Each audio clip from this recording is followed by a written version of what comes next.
Саламатсызбы, Назар. Чоң рахмат биздин бүгүнкү подкастка конок болуп бергениңизге. Жөн жерден бул жерде отурган жокпуз.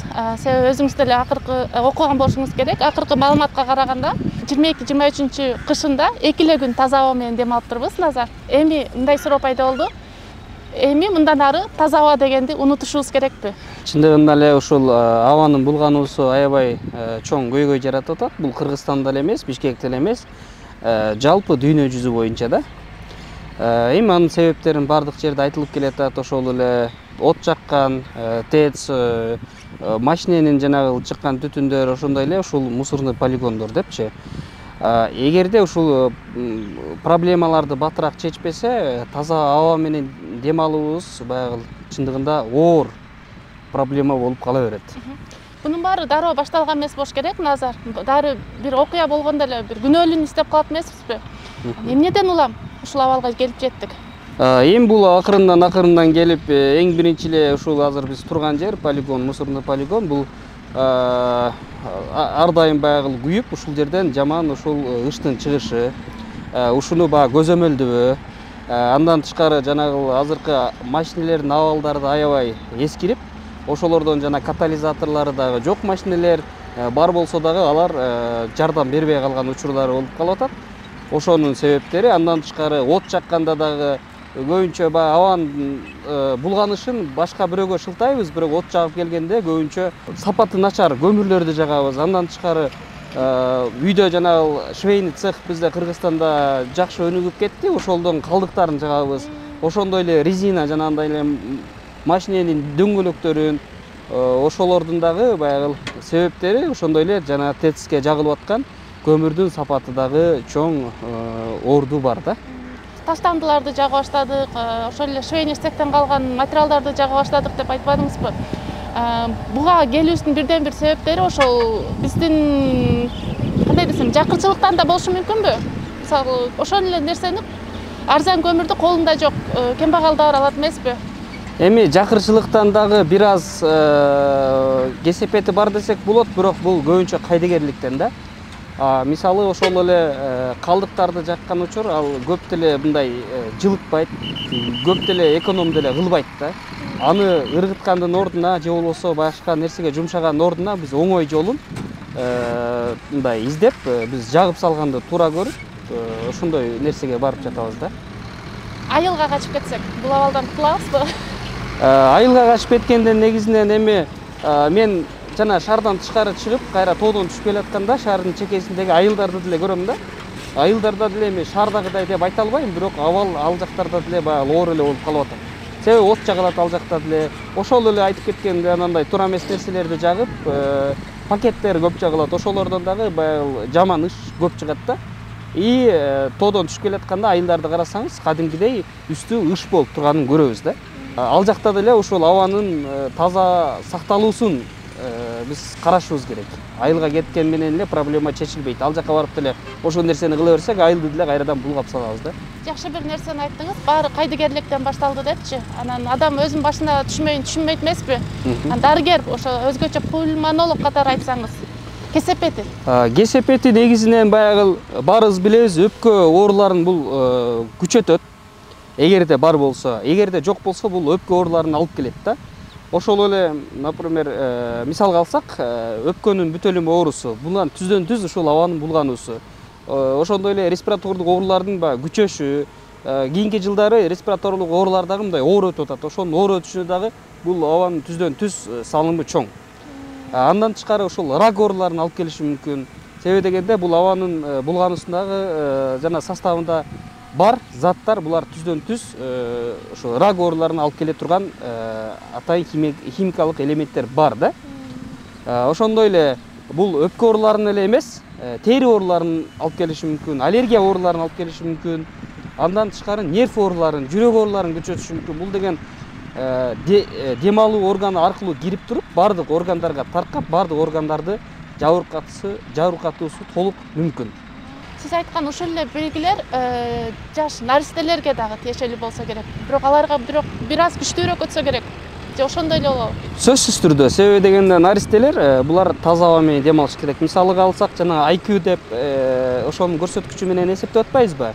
нормада бул 50-ге чейин болуш керек деп атабыз. 50дөн 100ге чейин бул эми ден соолукка анча зыян алып келбейт деп берип атабыз. 100дөнөйдө ошол баягы сезгенчек келген адамдарга зыян алып келет деп атабыз. Ошолордун катарына бул жаш балдар кирет. Себеби дегенде алар жаңы төрөлгөн үчүн алардын органдары баягы толук өрчүйлек болуп эсептелет да. А бизде кышында абанын көрсөткүчү 300-400дөн ашып кеткен учурлар болот, ошо IQ менен эсептегенде. Ушул жылы дагы аябай популярдуу болду, жанагындай аба тазалагыч приборлорду алып үйлөрүнө коюп атышты. Ошолор жардам бере алабы? Бирок сыртта аба кир болуп турганы менен аба тазалоочу аппараттар сөзсүз түрдө жардам берет. Анын ошол эле абанын канчалык булганып турганы, тазалап турганы көрсөтүп турган өзүнчө датчиги болот да. Ошол аппаратты алып туруп үйгө коюп туруп иштеткенде кадимкидей ошо көрсөткүчтүн нормага чейин түшкөнүн көрсөк болот. Ошондой эле машинеге коюла тургандары бар. Машинеге да коюп алсаңыздар болот. Сөзсүз түрдө ал аппаратты колдонуп атканда машиненинби, үйдүнбү терезесин ачпаш керек. Себеби дегенде эшикте аба мындай аябай булганыч болот да. Мурда биздин апаларыбыз, чоң энелерибиз айтып калбачу эле, бөлмөнү желдетип терезени ачып тургула депчи. Эми болду, эми терезе ача албай калабызбы? Эми абанын булгануусу күчөп турган учурда айнек терезени ачуу бул туура эмес болуп эсептелет. Себеби дегенде биздин үйүбүзгө караганда ушул эшиктеги абанын булгануусу жогору болуп турат. Терезени ачканда сыртта булган аба үйдү кошо булгайт. Жана жакшы маалымат айтып кеттиңиз, Назар. Кандайдыр бир ооруларга алып келет, бирок анын белгилери дароо билинбейт депчи. Азыр биз полигондо отурабыз, бул жакта жаш балдарга чейин иштеп жатышат. Оору белги бербегенден кийин бейтапканага барбайт эмеспи? Анан башында мындай батыраак билине турган белгилер болобу өзү? Башында негизи батыраак билинген белги бул деген жөтөлдүрүшү мүмкүн, көздү кычыштырышы мүмкүн, же болбосо денеге кандайдыр бир нерселер чыгып, аллергия сыяктуу бир белгилер берилиши мүмкүн. Бирок буларды деле мындай бул нерсе менен адамдар жүрө беришет да, ушул жерде иштеп атат, жөтөлүп кайрадан жүрө беришет. Биз ушул жерге келгенде көрдүк, көпчүлүгү маска менен деле эмес, же болбосо маска кийсе дагы жөнөкөй чүпүрөктү жаап алып, бирок алар чүпүрөктөр, жөнөкөй маскалар алар сактабайт. Сөзсүз түрдө жанагындай респиратор мына биз кийип отурабыз. KN95 деген респиратор болот. Анан FFP2 деген респираторлор болот. Булар баягы жакшы сактайт да. Демек биз туура эле маска алып турса бул жака келип отуруп. Туура эле. Бул маскаларды дагы бир күн кечке кийип жүргөн болбойт болуш керек, Назар. Болбойт. Бул масканы деген негизинен баягы 2 саат сайын алмаштырыш керек. Же болбосо жанагындай маскадан нымдуулукту сезген учурда сөзсүз түрдө алмаштырыш керек. Себеби биз андан узак колдонсок, ошолдой жана инфекциянын өрчүшүнө мындай шарт түзүп коебуз да. Бир мифти дагы сурай кетпесем болбойт, Назар.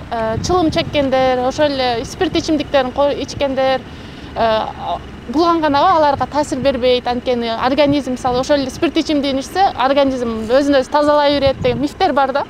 Ушул чынбы, чындап эле? Ал туура эмес. Себеби дегенде тамеки чеккен, ошол эле спирт ичимдиктерди ичкен адамдардыкы башка ооруларга баягы мындай риск деп коебуз, чоң болот да.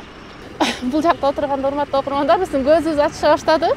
Бул нерсе ар бир адамдын башына келет эмеспи? Анан сиз жана дарыгер катары айтсаңыз, эмне кылышыбыз керек? Дарыгер катары ушул сиз экөөбүз отурган моундай булганган аба уже шаарга аз эле убакка калыптыр, жеткен эле калыптыр. Назар өзүңүз байкадыңыз керек, шаардан бат эле жетип калдык. Кантип буну токтото алабыз? Дарыгер катары эми ушул көйгөйдүн баарын чечиш керек. Эми бул көйгөйгө баягы чечиш чындыгында оңой эмес да. Анан мамлекеттин гана иши эмес. Ар бир адам ушул нерсеге туура көңүл бөлүп, мисалы ушул полигон өрттөнүп атат, аба булганып атат, мен деле булгай берсем болот деген нерседен мындай алыс болуп, ар бирибиз мындай салым кошушубуз керек. Ушул абанын булганбасына салым кошуш үчүн жанагындай нерселерди жакпашыбыз керек, туура эмес нерселерди, машинебиздин катализаторун чыгарып сатып жүрбөшүбүз керек. Биз дагы аракет кылышыбыз керек. Анан сөзсүз түрдө ушул мамлекет ушул проблеманын баарын чечкенге мындай жардамын кылыш керек да. Жана сураймды унутуп кетиптирмин. Ушундай булганган аба менен дем алган кош бойлуу айым ичинде түйүлдүккө берилиши мүмкүнбү, кандайдыр бир зыян? Түйүлдүккө сөзсүз түрдө берилиши мүмкүн. Себеби дегенде баягы туура эмес аба менен дем алганда бул кан аркылуу дем алган нерсе бул канга деле өтөт да. Жанагы химикалык элементтерчи ошол аркылуу бул жаш баладагы дем алып калат. Анан абанын канчалык булганганына жараша ал деле кандайдыр бир баягы зыян алышы толук мүмкүн. Материалдарды жагып аткан адамдын өзүн ал жагып ошол абаны булгап астанганда ал өзүнө да зыян алат ошол жагып жаткан учурда. Жагып жаткан учурда эгерде мисалы үйдүн ичинде турган печка болсо, бул үйгө ошол ычтын канчалыкты бир көлөмдө чыгат. Сөзсүз түрдө үйдөгүлөр ошондон зыян алат. Түшүнүктүү. Чоң рахмат сизге.